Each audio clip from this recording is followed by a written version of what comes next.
ये चिंकी नाम की एक चींटी की कहानी है। हाँ, चिंकी, वो चींटी जो मतलब बहुत मेहनती है, काम करती है अपना, लेकिन उसकी एक कमजोरी है।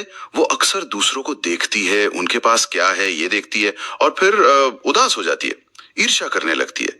ये एक ऐसी भावना है जिससे शायद हम सब कभी ना कभी गुजरते ही हैं। बिल्कुल। और आज हम इसी कहानी के जरिए ये समझने की कोशिश करेंगे कि ये जो तुलना करने की आदत है या दूसरों की चीजों को देखकर जलना, ये कैसे धीरे धीरे हमारी अपनी खुशी, यहाँ तक कि हमारी क्षमता को भी कम कर देती है। हाँ, और हम सिर्फ कहानी के सबक तक ही नहीं रुकेंगे, बल्कि ये भी देखेंगे कि इसके पीछे की जो सोच है, जो व्यवहार है, असल में क्या चल रहा होता है। सही। तो हमारा मकसद है इस सीधी सादी कहानी से कुछ गहरे और काम के नुक्ते निकालना। तो चलिए चिंकी से ही शुरू करते हैं। कहानी कहती है वो मेहनती है। हाँ, मेहनती है, अपना काम करती है, दाना जमा करती है, पर जो उसकी बुनियादी समस्या है वो उसकी सोच में है। जैसे ही वो किसी दूसरी चींटी को देखती है जिसके पास कुछ बेहतर है, उसे अपना सब कुछ फीका लगने लगता है।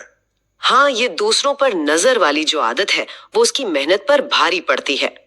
कहानी में पहला उदाहरण आता है जब वो अपनी पड़ोसी चींटी के घर में ढेर सारा शहद देख लेती है। तब क्या होता है? देखते ही उसके मन में पहला ख्याल आता है, और वो बड़ा दिलचस्प है। क्यों हमेशा दूसरों को ही इतना मिलता है? मैं भी तो मेहनत करती हूँ। देखिए, यहाँ सिर्फ इच्छा नहीं है, यहाँ शिकायत है, जैसे कोई अन्याय हो रहा हो। वो अपनी मेहनत की तुलना सीधे दूसरे के नतीजे से कर रही है। बीच में क्या हुआ, क्या मुश्किलें आई, वो सब गायब। बिल्कुल। और इसका नतीजा, कहानी बताती है कि उसका पूरा दिन खराब हो जाता है। वो मन ही मन जलती रहती है। ये सिर्फ एक पल की ईर्ष्या नहीं है, ये उसकी पूरी सोच पर हावी हो जाती है। कि शहद देखती है, पर ये नहीं सोचती कि अच्छा मैं भी शहद कैसे ला सकती हूँ। वो सोचती है उसे क्यों मिला। फोकस अटक जाता है। और ये नकारात्मक सोच फिर ऊर्जा भी तो खाती होगी ना? हाँ बिल्कुल, ऊर्जा चूस लेती है, इसीलिए उसका दिन वाकई खराब हो जाता है, काम में मन नहीं लगता। ये तो शहद की बात हुई, पर ये सिलसिला रुकता नहीं है। अगले दिन फिर कुछ होता है ना? हाँ, अगले दिन वो देखती है कि एक दूसरी चींटी है, वो अपने घर को मजबूत बनाने के लिए बड़ी बड़ी पत्तियां ला रही है। चिंकी के पास शायद छोटे टुकड़े ही हैं। और फिर वही सोच, मेरे पास तो बस छोटे छोटे टुकड़े हैं, मेरी किस्मत ही खराब है। इस बार तो बात और आगे बढ़ जाती है। हाँ, इस बार सिर्फ मन खराब नहीं होता, कहानी कहती है कि उसकी मेहनत करने की इच्छा ही खत्म हो जाती है। ये तो और भी गंभीर है। बहुत ज्यादा गंभीर। पहली बार में मूड खराब हुआ, खुशी गई। दूसरी बार में तो काम करने का जज्बा ही चला गया। बिल्कुल, ये कहानी का एक बहुत जरूरी पहलू है। लगातार तुलना और नकारात्मक सोच हमें कैसे एकदम निष्क्रिय, मतलब पैसिव बना सकती है। वो किस्मत खराब है का लेबल लगाकर एक तरह से कोशिश करने से ही मुंह मोड़ लेती है। ये कुछ वैसा लग रहा है जैसे सीखा हुआ असहायपन कहते हैं ना, लर्न्ड हेल्पलेसनेस, कि लगता है कोशिश का कोई फायदा ही नहीं। हाँ, कुछ वैसा ही।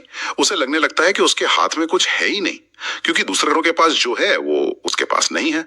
पर कहानी यहाँ एक मोड़ लेती है। हाँ, यही एंट्री होती है एक बूढ़ी समझदार चींटी की। बिल्कुल, वो चिंकी की हालत देखती है, शायद उसकी बुझी हुई आंखें, काम में मन न लगना, ये सब भांप लेती है और उससे बात करने आती है। ये दखल बहुत जरूरी है। और वो बूढ़ी चींटी सिर्फ दिलासा नहीं देती है ना, वो तो नजरिया ही बदल देती है। हाँ, वो उसे वो दिखाती है जो चिंकी देख नहीं पा रही थी। पहले शहद वाली चींटी के बारे में बताती है, कहती है, चिंकी, जिस शहद को देखकर तुम कल इतनी जल रही थी, पता है वो चींटी 2 दिन तक पत्तियों के ढेर में फंसी रही थी। शायद ये शहद उसे उसी मुसीबत से निकलने के बाद मिला हो। ओहो, ये तो पूरा कॉन्टेक्स्ट ही बदल गया। चिंकी ने तो बस शहद देखा, नतीजा उसके पीछे की कीमत, वो 2 दिन की मुसीबत वो नहीं देखी। बस, और ये जानकारी मिलते ही ईर्ष्या के नीचे से जैसे जमीन खिसक जाती है।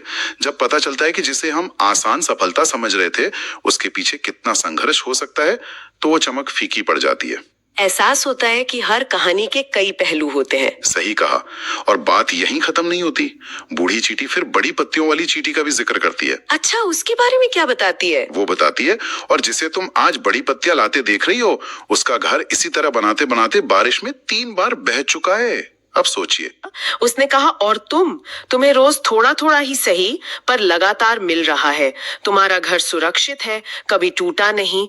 उसे चिंकी का ध्यान उन चीजों पर दिलाया जो उसके पास थी। स्थिरता, सुरक्षा, लगातार होती हुई छोटी छोटी प्रगति, ये वो चीजें थीं जिन्हें चिंकी दूसरों की बड़ी सफलताओं की चकाचौंध में देख ही नहीं पा रही थी। ये नजरिया बदलना कितना कितना शक्तिशाली हो सकता है। अचानक चिंकी की अपनी हालत उतनी बुरी नहीं लगती, बल्कि शायद ज्यादा बेहतर लगने लगती है। इस बातचीत का चिंकी पर क्या असर हुआ? कहानी कहती है चिंकी चुप हो गई। ये चुप्पी बड़ी महत्वपूर्ण है। ये सिर्फ बोलना बंद करना नहीं है, ये अंदर एक मंथन चलने का संकेत है। उसे सच्चाई का एहसास हो रहा था। उसे समझ आ रहा था कि हर किसी की अपनी लड़ाई है, अपनी कहानी है, और बाहर से जो दिखता है वो अक्सर अधूरा सच होता है। बिल्कुल, ये एहसास का पल ही बदलाव की नींव रखता है। जब हम अपनी बनी बनाई धारणाओं पर सवाल उठाते हैं, तभी तो सुधार की गुंजाइश बनती है। तो क्या इस एहसास के बाद चिंकी में कोई ठोस बदलाव आया, सिर्फ सोच में या काम में भी? हाँ, और यही खास बात है। बदलाव सिर्फ सोच तक नहीं रहा। उसने एक संकल्प लिया, एक फैसला किया। मैं अपनी मेहनत पर ध्यान दूंगी, न कि दूसरों की चीजों पर। यह एक सचेत निर्णय था। मतलब उसने अपनी ऊर्जा को डाइवर्ट किया, दूसरों पर नजर रखने से हटाकर अपने काम पर लगाया। सही कहा। यह निष्क्रिय ईर्ष्या से सक्रिय मेहनत की तरफ एक बहुत बड़ा कदम था, और इसका नतीजा भी मिला। क्या हुआ फिर? कहानी बताती है कि धीरे धीरे उसकी लगातार मेहनत रंग लाई। उसका घर न सिर्फ मजबूत बना, बल्कि मीठे दानों से भी भर गया। मतलब जो ऊर्जा पहले जलने में जा रही थी, जब सही दिशा में लगी तो परिणाम दिखने लगे। या कोई और गहरा बदलाव भी था? कहानी एक और, शायद सबसे ज्यादा महत्वपूर्ण बदलाव की तरफ इशारा करती है। वो कहती है, और सबसे बड़ी बात, चिंकी फिर कभी उदास नहीं हुई। ये उसकी अंदरूनी स्थिति का बदलाव है। वाह! सामान जमा करना, घर बनाना एक बात है, पर मन की शांति पाना, उस जलन और उदासी से हमेशा के लिए मुक्त हो जाना, शायद यही असली जीत थी। बिल्कुल, ये वाकई गहरी बात है। सफलता सिर्फ बाहरी चीजों में नहीं, बल्कि मानसिक सुकून में भी है। तो इस पूरी कहानी का निचोड़ क्या निकलता है? अगर हमें मुख्य संदेशों को समेटना हो तो क्या कहेंगे? देखिए, पहला और सबसे साफ संदेश तो यही है कि दूसरों से अपनी तुलना करना और उनसे जलना, ये बिल्कुल व्यर्थ है। ये हमें सिर्फ दुखी करता है और हमारी तरक्की में रुकावट भी बनता है, जैसा हमने देखा। हाँ, दूसरा, हमें ये समझना होगा कि हर किसी का सफर अलग है। सबकी अपनी मुश्किलें हैं, अपने संघर्ष हैं, अपना टाइमिंग है। जो बाहर से चमक रहा है, जरूरी नहीं वो आसानी से मिला हो। उसके पीछे की कहानी जानना जरूरी है, या कम से कम ये मानना कि एक कहानी होगी जरूर। तीसरा, जैसे बूढ़ी चींटी ने किया, हमें कभी कभी रुक कर देखना चाहिए कि हमारे पास क्या है। अपनी छोटी छोटी सफलताओं को, अपनी स्थिरता को, अपनी मेहनत को सराहना चाहिए। एक तरह से कृतज्ञता, शुक्राना। हाँ, शुक्राना ईर्ष्या को कम करने में मदद करता है। और चौथा संदेश? चौथा और शायद सबसे प्रैक्टिकल संदेश चिंकी के संकल्प में है। अपनी ऊर्जा और ध्यान को दूसरों से हटाकर अपने काम पर, अपनी मेहनत पर, अपनी बेहतरी पर लगाना। फोकस बदलना ही कुंजी है। बिल्कुल। जब हम अपने लक्ष्य पर, अपनी प्रक्रिया पर ध्यान देते हैं, तो बाहरी चीजें हमें उतना परेशान नहीं कर पाती। निश्चित रूप से। और सकारात्मक सोच के साथ की गई मेहनत अंत में रंग लाती है, न सिर्फ बाहरी सफलता के रूप में, बल्कि अंदरूनी शांति और संतोष के रूप में भी। तो चिंकी और ईर्ष्या का पाठ हमें सिखाती है कि असली मुकाबला दूसरों से नहीं, बल्कि अपनी नकारात्मक सोच से है, अपनी तुलना करने की आदत से है। हाँ, जब हम इस अंदरूनी लड़ाई को जीतते हैं, तो बाहरी सफलता और अंदरूनी खुशी दोनों की संभावना बढ़ जाती है। ये याद दिलाती है कि हमारा रास्ता हमारा अपना है, हमारी रफ्तार हमारी अपनी है, और हमारी सफलता की परिभाषा भी हमारी अपनी होनी चाहिए, दूसरों के पैमानों पर आधारित नहीं। सही कहा। बिल्कुल। और इसी सोच के साथ हम अपने सुनने वालों के लिए एक आखिरी विचार छोड़ जाते हैं। जरूर। ये कहानी सोचने पर मजबूर करती है। अगली बार जब हम किसी और की उपलब्धि को देखकर, किसी की सफलता या संपत्ति को देखकर अपने अंदर वो ईर्ष्या या कमी का भाव महसूस करें, तो क्या हम एक पल रुक सकते हैं? रुक कर खुद से ये पूछ सकते हैं, क्या मैं पूरी कहानी देख रही हूँ? क्या मुझे उनके संघर्षों का अंदाजा है? और इससे भी जरूरी सवाल, क्या इस तुलना से मेरा कोई भला हो रहा है, या ये सिर्फ मेरी ऊर्जा और खुशी छीन रही है? शायद ये सवाल हमें चिंकी की तरह सही रास्ते पर लाने